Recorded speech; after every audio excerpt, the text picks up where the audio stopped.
Assalamualaikum warahmatullahi wabarakatuh. Waalaikumsalam. Salam olahraga. Hari ini saya Dr. Biran sebagai Presiden Apker Futsal Club Kabupaten Pelalawan. Di sini saya mengundang asisten pelatih timnas untuk bisa datang ke Kabupaten Pelalawan yang bertujuan untuk meningkatkan standar mutu pemain, standar mutu pelatih, khususnya untuk Apker sendiri dan umumnya untuk seluruh pemain dan pelatih di Kabupaten Pelalawan. Terima kasih Coach atas kedatangannya. Nah, ini kita buka nih sedikit diskusi ringan Coach tentang futsal yang ada di Kabupaten Pelalawan. Nah, dari Coach sendiri boleh nih cerita nih gimana kapan terakhir nih datang ke Riau nih khususnya nih? Yang pasti ini ke 3 kali ke Riau. Yang pertama di Tembilahan, PON.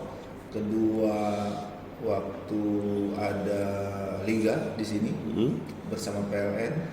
Dan sekarang yang ketiga untuk mengedukasi ya, coaching klinik ya. Ya. Itu tiga kali udah ke Riau. Tapi kalau ke Kabupaten Pelalawan baru pertama ini.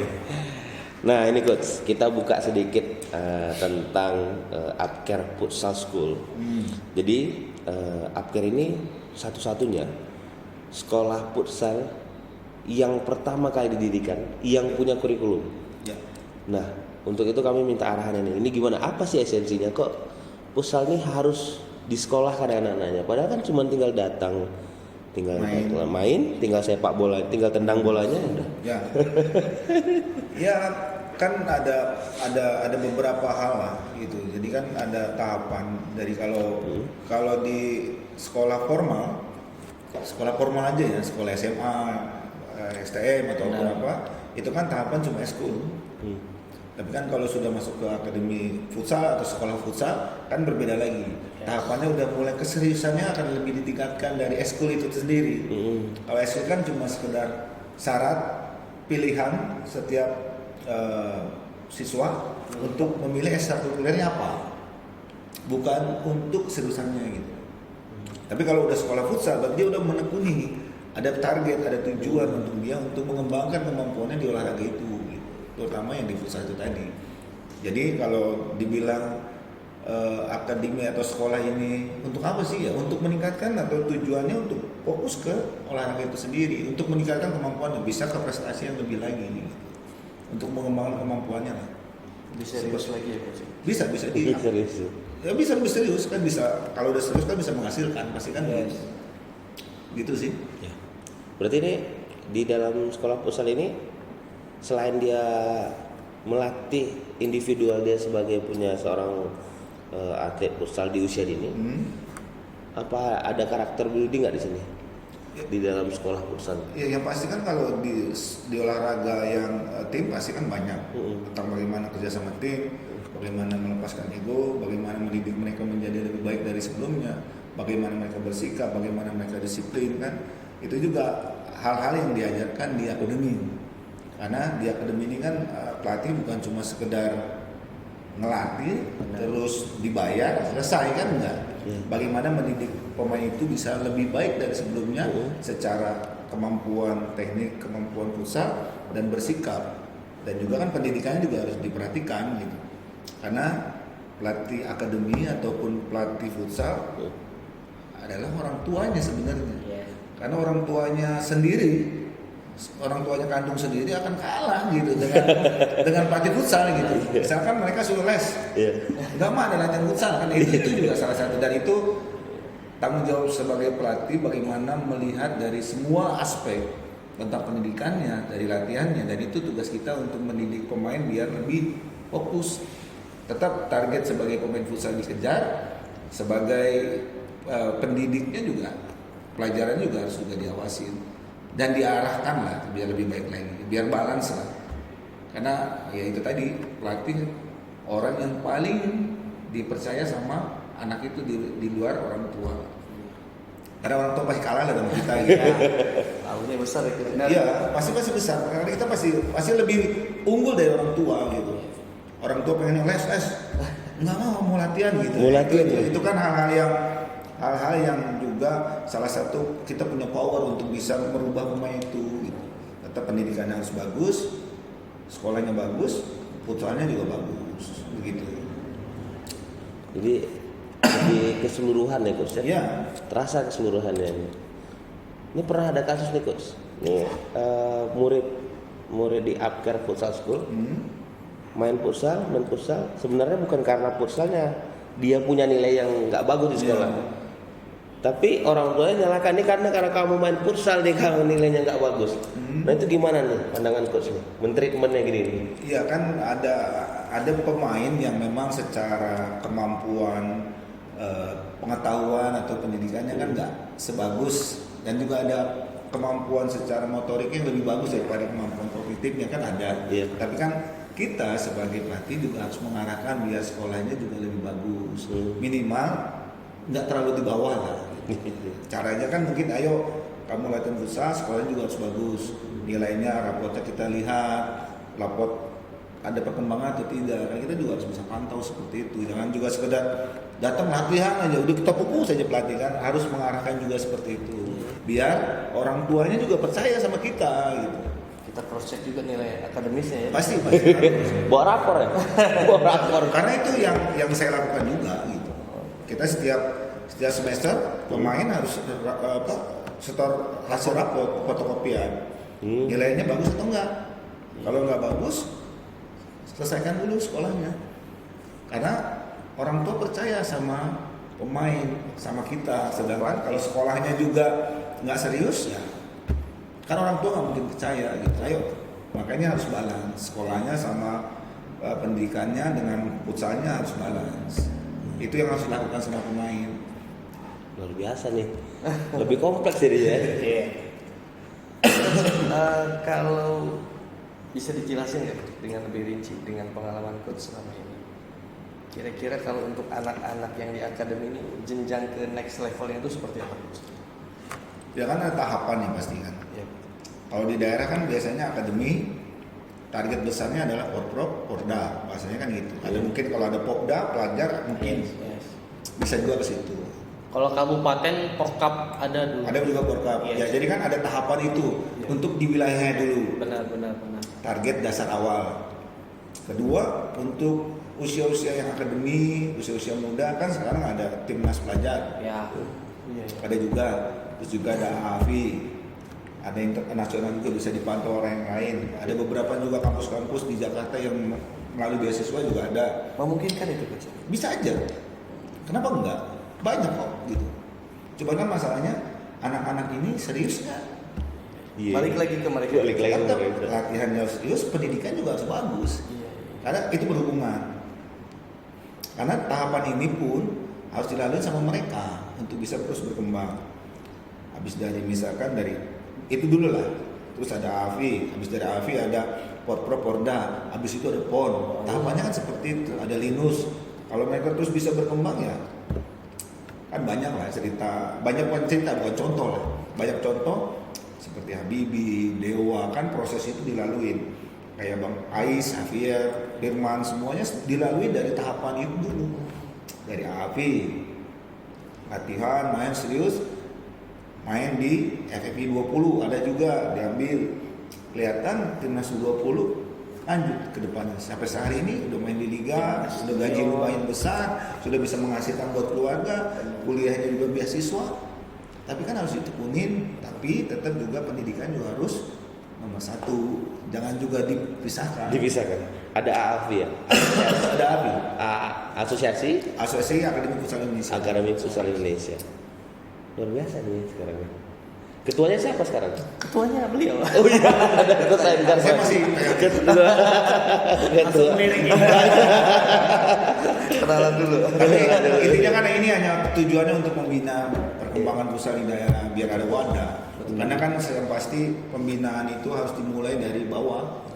Kalau kita mau hasil yang bagus, berarti kan harus mulai dari bawahnya, dan kita dari bawahnya ini yang harus dibuat. Proses yang benar ya Coach? Ya proses yang benar kan harus dari keseriusan mereka di bawah dari akademi. Kan sepak bola kan ada SSB. Betul, betul. Ya futsal juga ada. Akademi ya.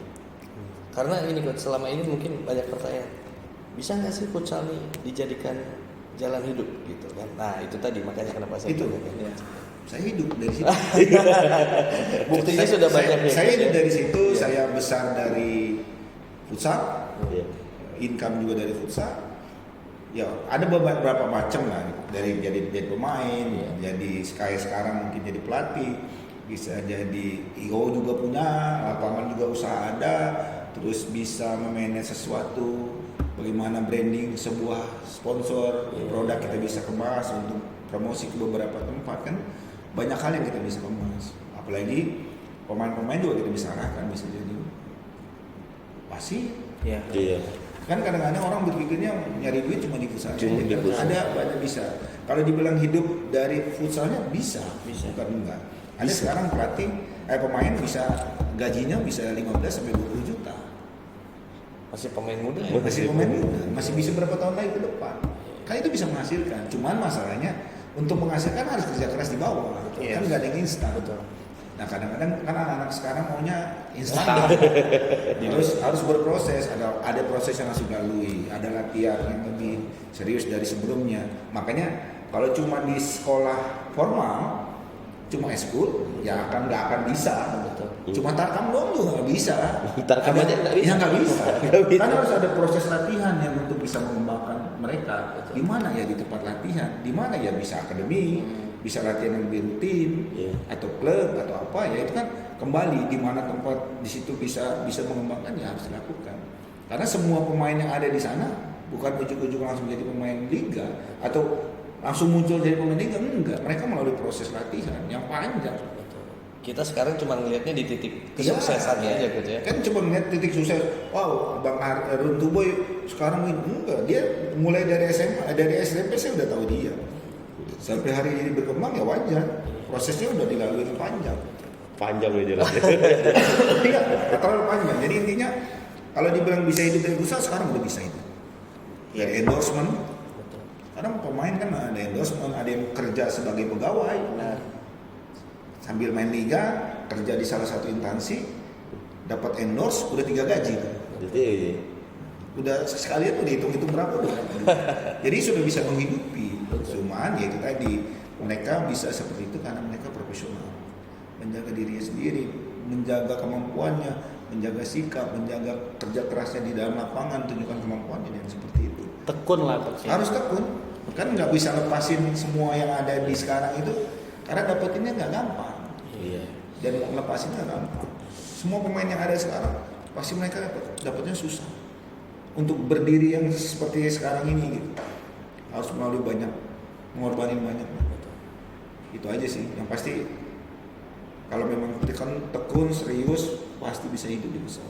Dan banyak cara yang bisa dihidup dari cuma di futsalnya, bukan cuma pemain. Banyak ya? Banyak ya.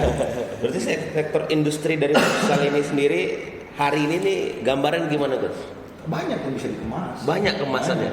Kan banyak sekarang banyak ya. Seragam ya? Seragam bisa ada beberapa pelatih sudah punya vendor sendiri, bisa bikin jersey sendiri. Benar.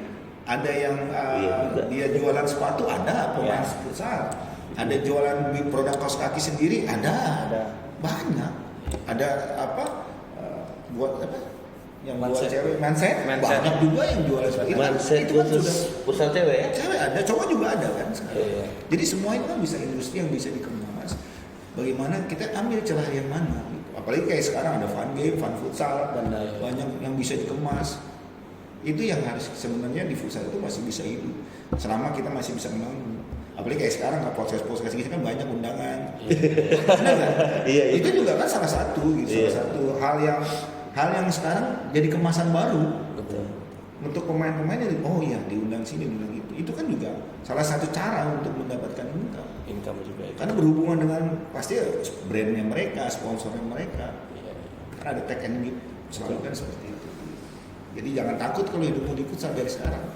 Insya Allah Karena bisa. Coach. Insya Allah bisa. Bisa. Bukan insya Allah pasti bisa. Kalau kitanya mau ya. Iya. Gitu. Itu sih. Nah, jadi coach, kalau saran dari coach lah, kalau untuk Kabupaten Pelalawan. Hmm. Oke, mungkin terlalu gede nih Kabupaten Pelalawan. Pangkalan Kerinci lah dulu yang di tempat coach Kuci Klinik sekarang. Saran untuk kompetisi yang paling terendah yang bakalan kita buat nih kira-kira apa gitu? Yang pertama kan ada beberapa kompetisi yang bisa diolah. Yang pertama untuk pembinaan usia dini. Kalau memang susah bikin akademi, pertama kita harus fokus dulu ke pelajar. Habis belajar, keseriusan lagi di akademi. Jadi udah ada 2 tahapan tuh, kompetisi sekolah, kompetisi akademi. Dua ini yang harus dibangun. Kenapa? Dari ini dia akan serius. Karena ini cuma tingkat wilayah sini. Akademi nanti ada tingkatannya naik ke nasional. Oke. Kan ada dua tingkatan yang mereka, tapi dia tetap bermain di 2 event ini. Semakin banyak mereka berkompetisi, akan semakin banyak juga kesempatan, pola pikir dan pikiran dia akan serius dengan hobi ini gitu. Masalahnya sekarang yang harus dilakukan adalah kompetisi dan liga. Jangan cuma turnamen. Yang harus dilakukan adalah liga berjenjang. Satu hal lagi, jangan cuma berpikir tentang uang, hadiah. Nah itu juga banyak yang terjadi di beberapa daerah. Bukan cuma, mungkin saya kan nggak tahu di sini seperti apa. Tapi semua daerah hampir berpikir hadiahnya berapa. Bukan itu. Bagaimana caranya sekarang anak-anak ini punya tempat wadah untuk melakukan hal yang positif. Karena ada wadah itu, maka nanti mereka akan lebih serius pasti. Ada tempat. Hari ini latihan cuma sekali. Kalau dia latihan terus nggak ada tempat juga, besok cabang orang lain. Nah, kalau main game, Mobile Legend, kompetisi mulai atau apa, tapi udah ganti hobi lah dia. Ganti hobi pasti, karena di usia-usia segitu kan usia pubertas. Masa pencarian ini. Masa pencarian, bosan juga. Tapi yang harus dilakukan adalah kompetisi yang berjenjang, kelompok usia. Karena pertama di usia ini nanti usianya ke porprov. Jadi sekolah, AFI baru naik ke usianya porprov. Jadi ada jenjangannya. Jadi setiap habis dia SMP, SD, SMP udah ada event, pelajar ada event, AFI juga ada yang serius, ada lagi juga event di atasnya. Untuk apa? Penyaringan buat porprov itu sendiri. Karena nanti kan muncul juga pemain-pemain yang itu kan. Dari pemain yang nggak terlihat, oh ini ada yang bagus. Dari liga itulah muncul. Kan nggak mungkin juga nyari ke pelosok-pelosok kan. Kalau ada liga kan pasti yang dari daerah-daerah muncul, yang selama ini kita nggak lihat ternyata ada gitu. Memudahkan scoutingnya. Scoutingnya. Sedangkan kalau yang sering terjadi kan sebenarnya untuk seleksi aja karena itu saudaranya dia. Subjektivitasnya terlalu tinggi karena posisinya pelatih itu sendiri dia pernah melihat orang. Di mana lihatnya? Yang kita tahu cuma itu aja. Makanya harus ada kompetisi itu biar lebih objektif. Lebih objektif ya. Lihatnya di lapangan maksimal mungkin akan lebih bagus. Mungkin seperti itu. Jadi ada kompetisi yang berjenjang. Jadi kalau liga mau seminggu sekali, mau 2 minggu sekali, mau apapun, yang pasti harus berjenjang. Dan itu harus di packaging dalam bentuk yang lebih menarik berupa media khususnya. Pasti. Karena kan anak-anak sekarang lebih ke media sosial lebih tinggi. Ya ada habis lagi main kasih ekspresi. Nanti ada cowok like atau cewek like. Itu juga salah satu aktualisasi. Itu kebahagiaan dalam seluruh mereka. Dan itu memang harus dibuat kemasan itu gitu. Jadi ini pun salah satu cara juga untuk di media untuk munculin pemain yang memang berbakat di daerah untuk bisa dilihat di orang luar. Benar. Sekarang kan kalau dulu kan mana sih tempatnya kita dengar. Kalau sekarang kan taruh di YouTube, mau ditaruh di IG, mau taruh di Twitter. Ini muncul loh ada pemain berbakat dari sini. Kalau dulu kan susah, karena media sosial ada satu cara untuk bisa memberikan ini loh di Pelalawan banyak pemain bagus loh. Ini loh contohnya usianya sekian tadi kan juga bisa dijual. Apalagi sekarang gampang tinggal di tag. Misalkan tag saya gitu misalkan tag dengan Doyo, tag Kensuke atau siapapun pelatihnya karena bisa melihat dan lihat langsung ya karena kan di tag dan itu memang harus dilakukan oleh teman-teman yang di daerah. Ada banyak fasilitas yang bisa dilakukan terutama media. Mungkin zamannya saya main benar-benar buta Iya. nyari. Kalau sekarang kan enggak. Kalau zaman dulu udah ada follower udah banyak ya. Wow. Udah kalah dengan Masalahnya juga enggak kayak gitu. Cuma kita ya bukan yang paling kita. Yang terpenting sekarang sudah futsal sudah bisa berkembang, sudah bisa menghasilkan.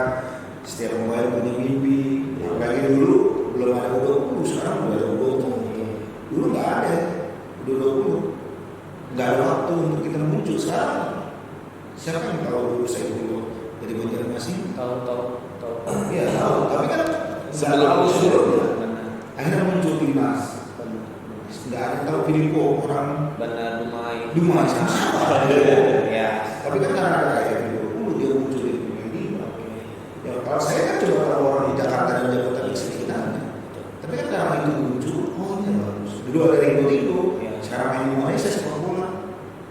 Kan kita nggak tahu dulu siapa. Karena ada FFP 20 muncullah itu. Jadi kalau sekarang banyak wadah yang bisa untuk ke depan lagi.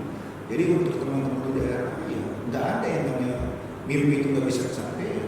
Karena banyak cara, banyak celah gitu, banyak momen lah, banyak situasi yang bisa mereka ambil. Kalau kita udah susah ya. Sekarang fasilitas jauh lebih baik. Fasilitas, tempat belajar untuk lihat pemainnya kita nggak ada YouTube kan? Adanya Facebook. Itu juga beritanya bukan lagi.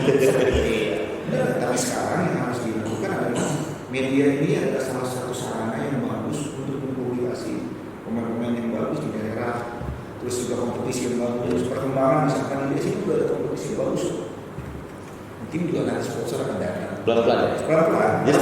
Jadi Upcare udah punya media nih. Iya. Nah ini medianya sekarang lagi on nih. Ya intinya kan nanti itu akan berhubungan karena kan sponsor masuk dalam situasi Iya. saling menguntungkan. Benar. Dan kita harus buat aja dulu, jangan berharap lebih. Karena Kemudian setelah ini ngobrol sponsor masuk. bisa Bisa masuk. Itu aja coach. Obrolan malam ini luar biasa. Semua supporting dari coach Sayang Karmadi sebagai asisten pelatih timnas futsal itu datang ke sini itu buat adik-adik yang Upcare futsal school yang ngikutin coaching klinik itu ngerasa wah ternyata seperti ini ya, ternyata seperti ini. Dan buat pelatih-pelatih yang belum pernah menyentuh coaching klinik, hari ini mereka tersentuh dan ternyata ada mindset baru nih dalam melatih. Saya senang nih. Kasih coach ya. intinya kan tugas saya cuma mengedukasi. Iya. Membagi apa yang saya sudah dapat lebih dulu dari teman-teman. Yang mudah-mudahan apa yang saya berikan juga bermanfaat. Terutama perkembangan di daerah bisa lebih. Karena kan pengennya muncul banyak pemain dari daerah yang kita harapkan. Iya benar. Kan tolak ukurnya, pundaknya, ya teman-teman di sini semua pelatih-pelatih. Kalau memang itu bisa muncul pemain-pemainnya kan kita juga lebih di atas.